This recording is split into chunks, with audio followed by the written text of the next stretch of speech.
This is the Business Chat Podcast. And welcome back to the Business Chat. I'm really excited to be talking about construction. We have a little series, not so little, talking to contractors, talking to construction professionals, and the little mini sub-series that we were able to sneak in kind of last minute, women in construction. And I'm so stoked to be talking to Miss Vivian Mandala today. She is a multidisciplined, skilled wordsmith, mom, New Yorker. She's CEO of CMC Network. We'll talk about that in a moment. And you guys, she's on a mission to make construction more equitable. That's a whole topic in and of itself. And she's a contractor capacity builder. And I mean the whole picture of widening the thought, widening the abilities of the capacity of the construction companies. She loves New York, cares about construction companies in New York, women in construction. 30 minutes will not cover everything today, Vivian. How are you doing? I'm great. How are you? I'm good on this Monday morning. Great. Thanks for joining me. So we talked before the recording, you bet, that we were going to try to, zero in on a few topics before we get in, because the clock's running and you've just got a lot of wisdom and experience and kind of updates for people listening. Again, it's Women in Construction Week, but first, all the women in construction want to know, what's Vivian drinking? What'd you bring today? So today, of course, it's coffee. Yes. Because it's like mainlined. Brooklyn Roasting Company is one of my favorite coffee beans. So that's what I'm drinking today. Right on. And you guys listening, we will link all of these tasty craft beverages, websites, everything in the show notes that you can check out later. But you can check out Vivian's Brooklyn Roasting Company, coffee company. I brought the local Ann Arbor, Michigan Ruse Roast. I just looked before the show because I just buy the beans. Really good. This is the lobster butter. It tastes like neither, but I think that's a pretty cool name. Coffee's come a long way, and I have no idea what that means, but go Ruse Roast and go Ann Arbor. I was there yesterday at one of their more popular delis downtown. Love Ann Arbor, and we love bringing craft beverages to the show because it's just kind of a meaningless shtick. We just plug local beverage. So thank you, local beverage folks, for doing what you do. So Vivian, thanks for showing up. Thanks for being on the show. I say it's easy just not to do things these days. So when my guests are on, I'm like, good job for doing something. I think that, like the pandemic killed some of the ability for us to want to get out and do things. I'm just grateful you're here. Grateful for those listening, watching. We're talking about construction, and it's women in construction. And while we are not making this a qualifier that you have to be wearing a hard hat or welding or running a construction company, you're a woman in construction. Mm-hmm. And so the platform that you got is really interesting. It's unique compared to, and other guests I'm going to have that's all very unique. But CMC, you've got the CMC Network, right? We've got Workforce and coaching. Give us just first, because a lot of folks watching going, wait, who is this gal and what is this CMC thing? Like, tell everyone what CMC is, kind of how it started, what you set out to change in effect. Yeah. Sure. So I've been in construction for 20 years, like in the field kind. So owned a business. I was a GC for years. She really did it, folks. She's not just at a computer today. Yes, she used to be out there. Okay, cool. Yeah, I used to be on job sites downtown Manhattan, freezing my fingers off in February at 6:30 a.m. I've been there. I've done it. So, and I think that's actually important because there's a lot of people who give advice. But the reason that CMC exists, all three of the arms, is because they're all interconnected. So the workforce trains workers because in the non-union sector, we don't have any kind of organized training mechanism. And one of the things that I love about construction the most is that you can start with sweeping the job site and end up in 20 years, a millionaire owning your own company. So we set out, and it's a nonprofit, and it's not just me. So please, I'm just a person at the front of this. There's a whole bunch of people behind me, but we set out to create an organized career pathway through construction so that people can see, what are the next steps? You start here, what are the next steps? And that's really important. CMC Network is minority and women contractors, all like-minded, who want to grow, build, and do better, right? We all want to be better, do better, bigger projects, more crew, more trained crew, a healthier work environment, because all of us have been on really bad jobs and on really good jobs. And it is really important, the work that you do and being in a good environment, mentally, psychologically, all of those things. And it does impact, I can say personally, the bottom line of the project and your business when people like what they're doing and they like the people that they're working with. CMC coaching is more pragmatic in the weeds with contractors specifically about building their capacity. Like, how do you do that? Right. And it's not just throwing people onto job sites. It's understanding how projects work, how the finances tie into their company finances. And so creating operational systems that can flex and grow steadily over time so that you can start as a contractor that does $200,000 jobs and you end up, in a year doing $1 million jobs. So you need all of those things kind of playing together in the sandbox. I know that was long. No, that wasn't. No, actually, I'm loving this because you're so concise. You're covering everything that you do, and everything's an understatement because it's no secret. So Vivian and I had worked together. We met a few years back from a mutual connection. We're both kind of interconnected to a few different groups, but Markham, the world of marketing, a network of folks trying to help contractors and students, and we hope we're no exception. I mean, there's so many services that a construction company could engage in, but I would say what Vivian's doing is at the nucleus of a culture. I wouldn't go far as to say maybe necessarily a problem, but there's a culture in construction where it's just, and God bless these guys and gals, right? They're just pulling their bootstraps up and going for it. And that's part of the problem. It's a little bit like, well, we're just going to work harder. And Vivian, who knows exactly what you're dealing with every day, is here going, hey, I get it. And let me help understand what your problems are. And probably most folks listening to this already, are thinking, okay, I think I may need to understand what you do and need to understand what gap you could come in. And what would you say kind of your role and your team's role as consultants, Vivian, kind of piece you just painted a little on the coaching side.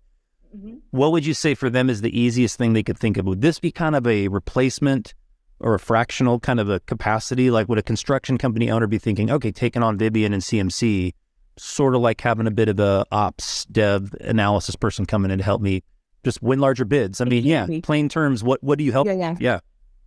So it's one of two kind of areas, and people tend to, and human beings are individual. So I'm saying this knowing that there's a million outliers, like literally, especially in this industry. Sure.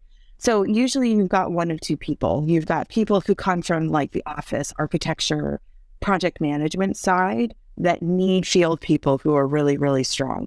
Those people are usually really, really good with just once a week coaching. That's all they need. They need me to say, okay, so this is the next step. And then they're busy doing things, right? But then you have your field guys who have all of this depth of beautiful knowledge, and they're coming into a construction business from the field, right? Which is beautiful. And that's actually what I want to encourage both. But this one has, and I have all kinds of people who would argue with me, but you have a very strong advantage on this side. Yeah. Because you've got 20 years of industry knowledge that you're bringing to the table. I help with business development on this end. So it's business management, kind of building out operating systems, and it is fractional. So it's as much or it's little, but the whole point is to replace myself over time. Right. So creating an operating system, putting people in place, and then moving out. Yeah. Like, I am one person. I have a small team of people who can do what I do.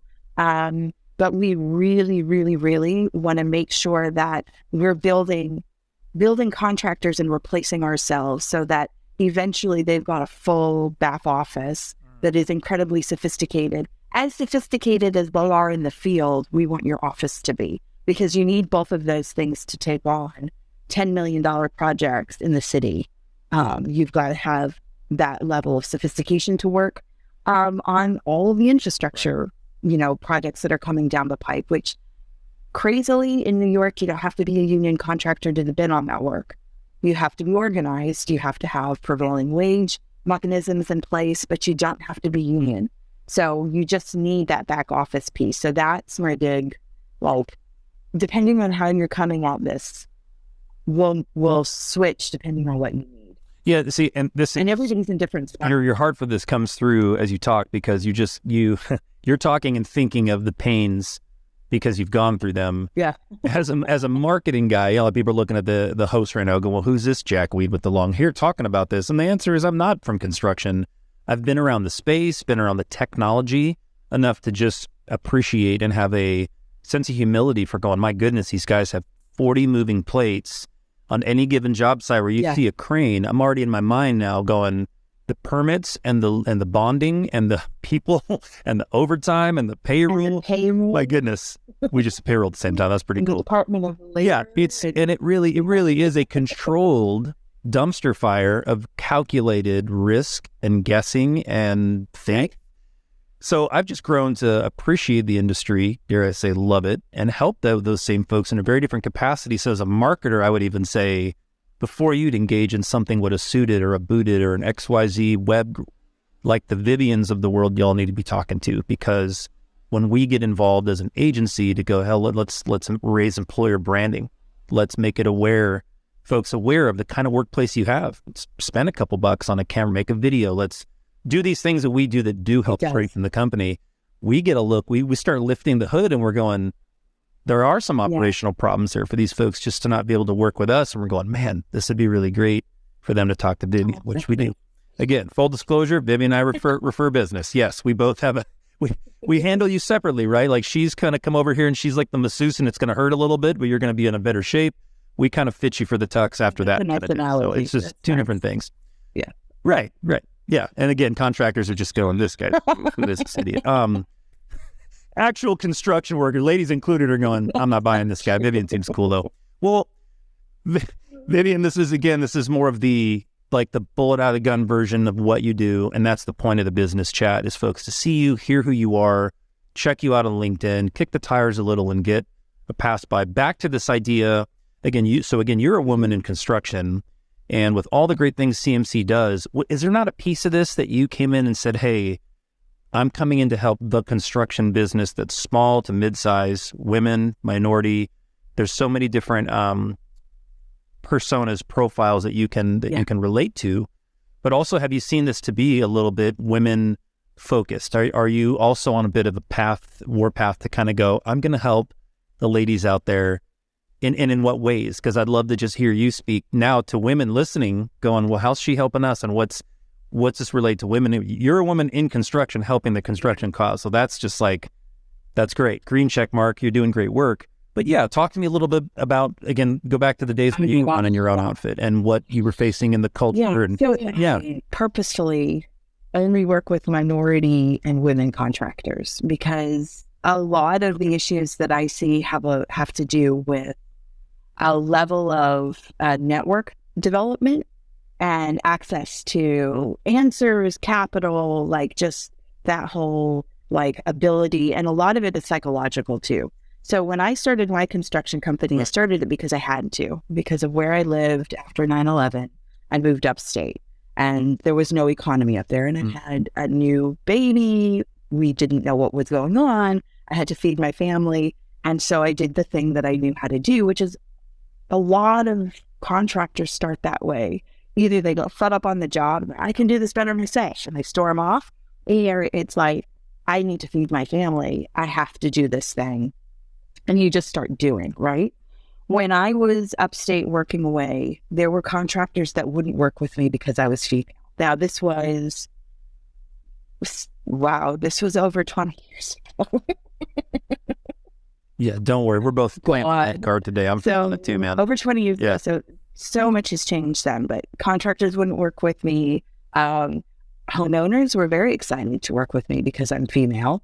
But the way that they talk to you and the way that they're managing themselves, and the assumptions that they make about who you are and what you can bring to the table on a business end is very, very different. So that has changed a tremendous amount. And that is what I'm hoping to see change more. So I'm going to change. We're talking about good things happening. There's a lot of good things that are happening right now. And, you have your propaganda, I call it propaganda, your propaganda, but you can't let it get you caught up. People are trying to help. Sometimes it's more helpful than not, but it's more than what was. Right now, see, all of the CMCs, all three of them, are doing two things. We want more N's and W's, so minority business enterprises and MBE. WBE is a women business enterprise. We want more of them, and we want everybody to be bigger. And bigger doesn't mean more crew and bigger projects. It means healthier, right? So you can be a really dynamic, amazing company with 20 crew.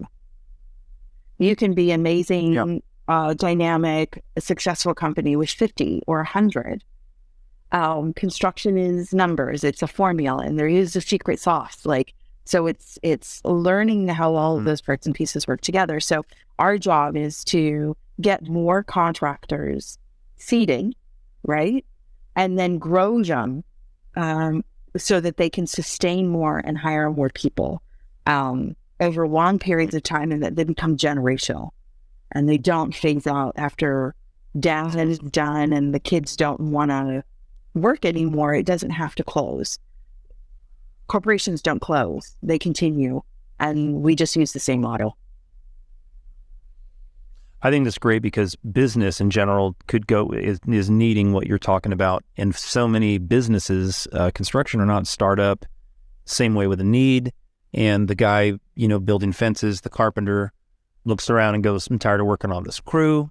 And he gets his license, gets some equipment, sets out and does it himself, and learns very quickly, usually in a very short time, that putting up those fences for Joe Bob, Jimmy Bob on the old job sites actually was a lot of bliss to just work, punch the clock, because now you're running payroll. You're responsible. Now you've got to do the business of woodworking, and now you're the sub, and now you're going, oh yeah, it's a different thing to be good at something. Tremendous skill, and now you're having to be the manager and run all the parts. And so, understatement, there's so many pieces of construction. That's what I'm saying is for the startup company looking to have just, textiles and fashion and tech, have it so much easier in terms of a drop ship digital business from sort of your garage, if you will. Or in construction, if you dare to say, hey, we can refurbish a building, build one, put up a bridge, lay roads, do underground utility, buckle up. I mean, you said 20 people. I'm going, yeah, that's a skeleton crew, but it doesn't need to be. Right. And profit margin's profit margin. Like if someone's running 4 jobs a year, they can be doing better than someone running 16 with a bigger crew. And on paper, you're looking at them and doesn't matter.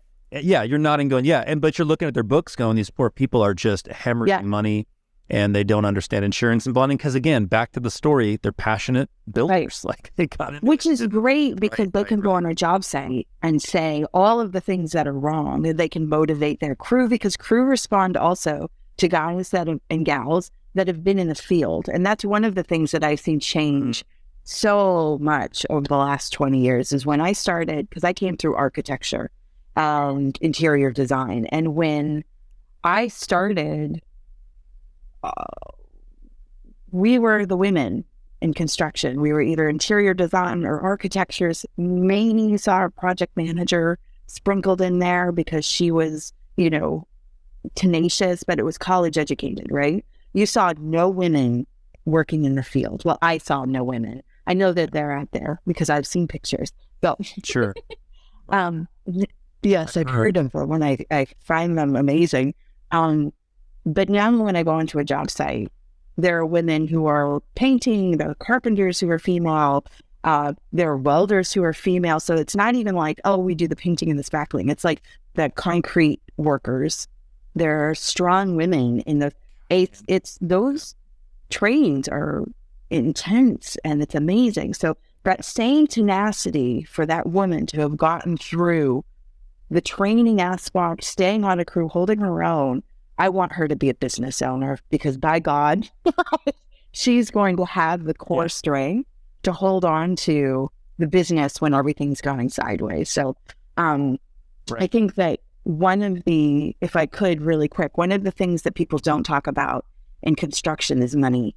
So if you have a crew of 20 and your payroll is due weekly, as it is in New York, and you're working on a city project or any high-rise project, you've got a 90-day turnaround on your receivable. So you're going to bill out, but you're not seeing anything come back to you for at least 90 days.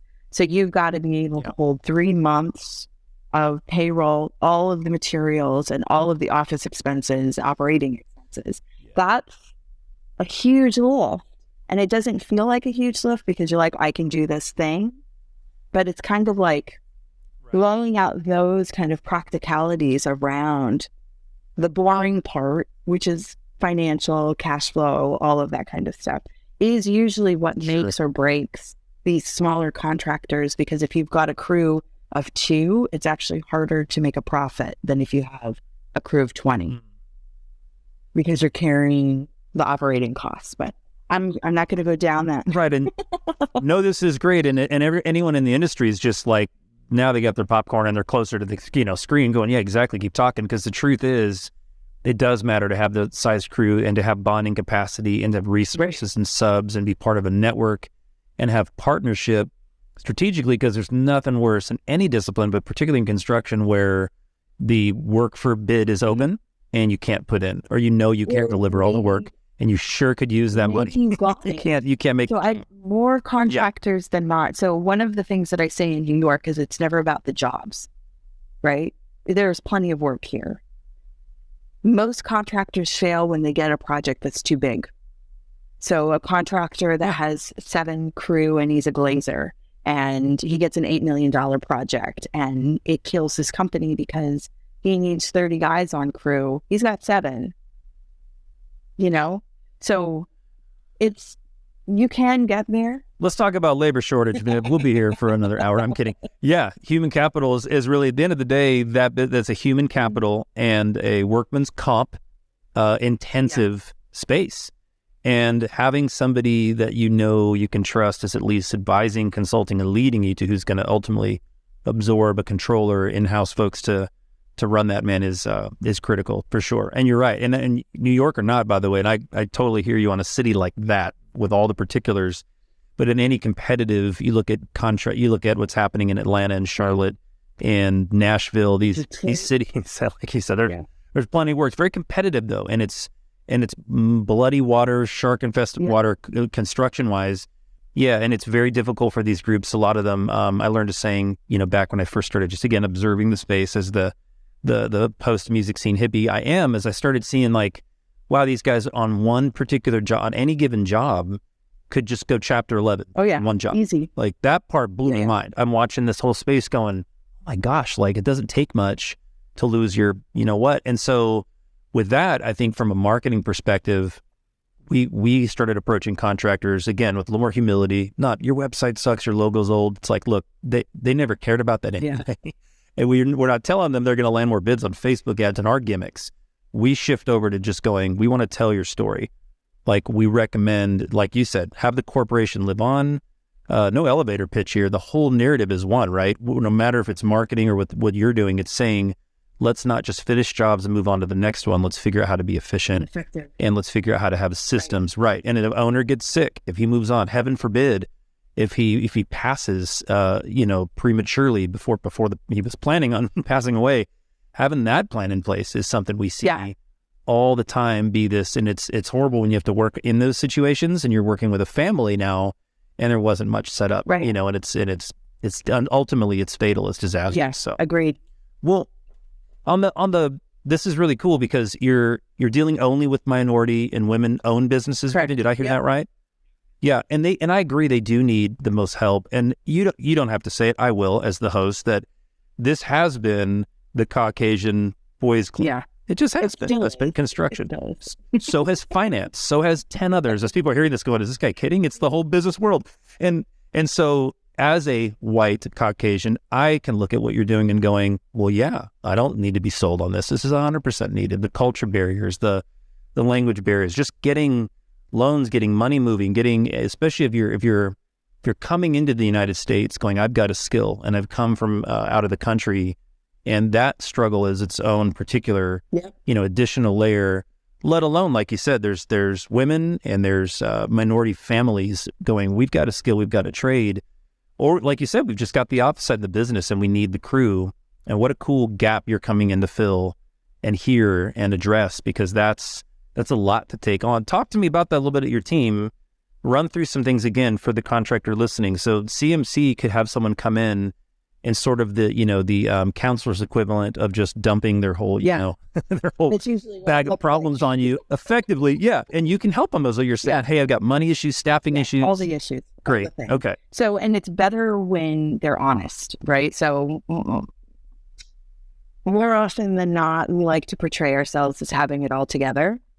And it does become, at the very beginning, if I'm doing my job right, it becomes slightly, I'm going to scare some people, slightly therapeutic, in that you finally have somebody that you can talk to, because there are a lot of gentlemen out there who are holding it together by their fingertips, who don't necessarily want to dump their problems on their spouse or their crew. They don't want to scare people, and because they don't need the added stress of other people's fear on top of the thing that they're holding up with their fingertips. And as women, we tend to pretend that we all have it together, even though we don't. So that honesty at the very beginning, you were going to say something, Drew. No, it's great. I'm just, and I shouldn't. This is all about you. I was just going to say, and on top of that, being a woman in construction, I'm picturing the scenario of a lady that's got a team together. She's been in the field like yourself. Now she's running the business, can get out there with the guys, hard hat, reflector vest, all the heavy equipment, but like now is running it. And all the more reason why she would understandably hold it close to the chest. Like, no, everyone's expecting, did you hear so-and-so's, outfit folded? Yeah, these late. So they're going to be even more, you ladies, I can see would, and just be like, no, everything's great. Yep. No, we're good. Yeah, we're going to get it on the next one. And that's cool to know for those of you listening. What Vivian's putting out there is just not just services. Like, that's a trusted advisor relationship. And like I said, someone who's spent some time worked with Vivian, you're putting your business in the hands of someone who cares. There's a real relationship.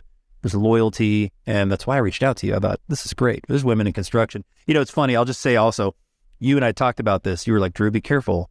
There's women in construction, right? And then there's business people that are in construction and they're women. And I laughed. I went, she knows what she is talking about, man. Because I'm not kidding. So for those of you curious, going, hey, he doesn't have real women in construction.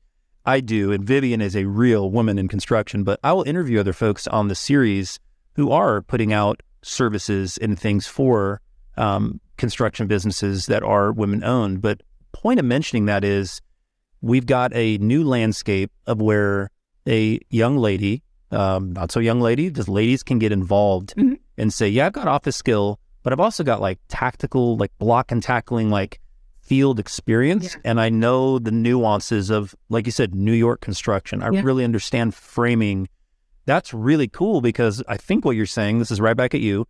Have you sensed that's changed? Like a hiring manager, HR at a company goes, who's this? Oh, sorry, young lady, we're not looking for women when your job. I don't think they're saying that anymore. Well, it doesn't seem like it, but one of the things, so the thing that I'm most excited about is less about the office staff. There are far more women project managers out there and all of that, but that again is feeding from higher ed, right? Most project managers who are in New York are coming from higher ed. They've got a master's degree or a bachelor's degree in project management, right? Yeah. So the people that and I would help them also, like no doubt. But the people that I'm interested in are the women and the men who were tradespeople for years and years. And so I get really excited going on to job sites, seeing these women working in the field, putting in their hours. 15 years from now, if they're in a good business environment, this is why all of these things, all of these supported systems work together, because that woman needs to have field experience, but she needs to get managerial experience, right? So she needs to move up to a foreman, a super, from a super into project management, from project management into estimating, and go into the office to start developing those office skills. That person who can start in the field at labor, pull up through like concrete, right? Spend 15 years in the field in concrete, maybe another 5 years, 10 years running crews and running projects, doing a little office work on the back end. That woman or gentleman is going to be a killer running a business, because if you know how to bring projects in successfully, schedule, budget, all of those things, right? and you have really strong KPIs and you know what those KPIs are, then you can build a business off of projects that way. But you've got to really understand how the projects are built together, how to communicate with your crew. Right. You've got to be like, so it's not that you have to do one thing. You'd have to have this whole set of cards, like all of them, because I love it. Ones at any one time, if that makes sense. Well, it does make sense, and I think then it prompts the question from the guy, and I did not. So none of these are scripted, you guys, but this one I'm going to throw at you, Vivian. So it's a little bit of a curveball. Okay, I'm ready. So for the men listening, and I'm talking about the guy that's been in roofing for 20 years, right? The union lineman that's been with the utility company. This could really extend beyond that, but your trades, strong union, and I don't want to say demeaning that they're boys clubs because they're predominantly men. They would say, no, we're not boys clubs. We're open to women apply. They're all kind of hearing this, going, dude, here's the reality. And then fill in the different things that could be hurtful, but unintentionally, I think in a lot of cases, they're just going, this is just a tough job on ladies. And I've at least seen the conversation move to that, where there was a women shouldn't be doing this. And I think we're agreeing. We've moved past that. And now and I get like this with politics. I'm a little bit like, I just sit in the middle of popcorn and watch the two go because I really don't have a stake in it. And I go, I don't know, Elon took over Twitter. You guys are so sure the minute he did that it's terrible. Maybe it's actually good, because every time all of Hollywood and the music industry is on one track, I go, well, maybe every time they get together, I'm always like, I'm on the other end. Anyway, this thing of women in construction doesn't have as much red tape and barbed wire around it as much as me going, time will tell. And are you kind of going, if we make 10% headway into seeing more, again, in your case, it's minority owned and women. So cool. It's a complex, it's just a different way of thinking about. It's very different. Yeah, limits. But just for women for a moment, are you of the mind of saying, hey, I think these women can do any of these jobs men can do? Yes. And it'll just take time? Yeah. So, for the record, I'm rooting for y'all. I'm just saying, how do you really think this will play out? Where 100 years ago, construction was 100% physical. And I'm not saying that it's not physical now, because it is very physical. Standing on concrete, I get where you're going. Is in and of itself, standing on a concrete slab in February is hard work, because the cold gets into your bones. So there's that level of physical discomfort and me being okay with that. Sure. We have tools now that make work physically easier. Yes, holding a jackhammer, you still have to have upper body strength. But I have yet to meet a woman who, if she wanted to develop upper body strength, was just like, I physically can't. It's not like her muscles won't develop, right? So there is,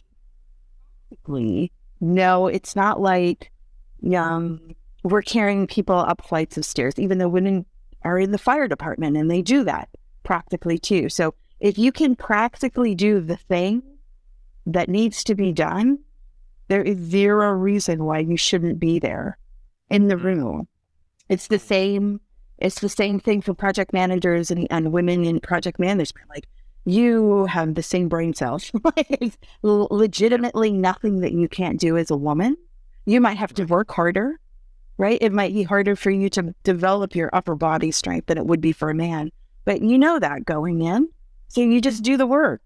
And we're used to working really, really hard and kind of being in the position where we had to show everybody. That's normal. Yeah. So you just come with that energy and you just take over. Like, that's kind of, because you're expecting people to point. This is great. Yeah.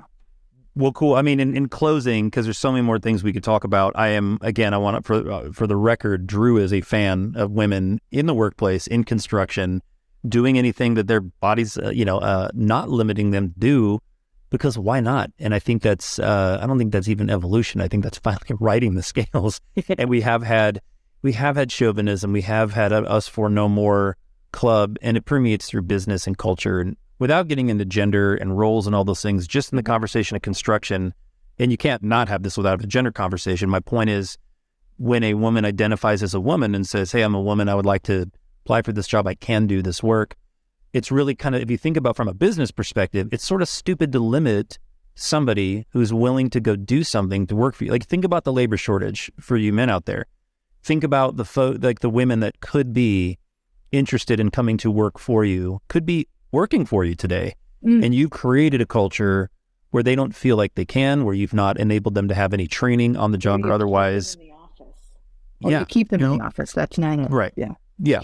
And I think we unintentionally, I will add as a little bit of a weight off that, we unintentionally just come into work with that culture. It's like this, because this is construction, well, obviously the women will be in the field, the men. And I think I like seeing the folks like you are coming in and breaking that up, where it's already now getting a little softer. I agree that now with the tools and the technology, it's not the same thing as swinging a hammer in the 20s and 40s.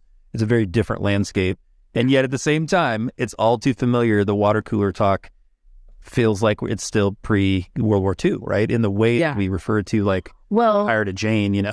But you've got little ones too, right? So you and I share that. We have that in common. My daughters, who are 14 and 11, the conversations that they have about what is acceptable, what they'll tolerate, which is sometimes is a little much, but it makes me really happy, because strength is something that they want to see. That's something that they hold. Sure. The ability to endure, not to be a shrinking violet, but really to be true to yourself. If you're quiet, kind of wordy type, there's a place for you in this world. Being genuinely yourself, presenting yourself as a strong human, regardless of what it looks like on the outside, I would say I am so excited to see whatever ground we break here, right? And have been breaking for the last 20 plus years as women in construction. Yeah. The young ladies that are coming up through middle school and high school, seeing the women in the field, seeing successful owners of companies, I think that's when we're going to see a surge. And that makes me the most excited. Yeah, and the analogy I close with is you just see it in professional sports. Overnight, you all of a sudden saw a surge in minority, and you saw something for these young boys and little girls to look up to in Olympics. And I could go on, but it's a good thing to see yourself represented in a role that you went, I didn't know I could do that. It felt like a surge. Yeah. But I'm going to say it felt like a surge. There were 1 million people who worked for 30 years, 40, 50 years to make that break happen. And that's correct. That's what we're seeing. 100%. And it was not overnight. And I think that's, again, a great way to close. Vivian's not looking to make, as we've talked about this extensively, change overnight. Change doesn't happen overnight.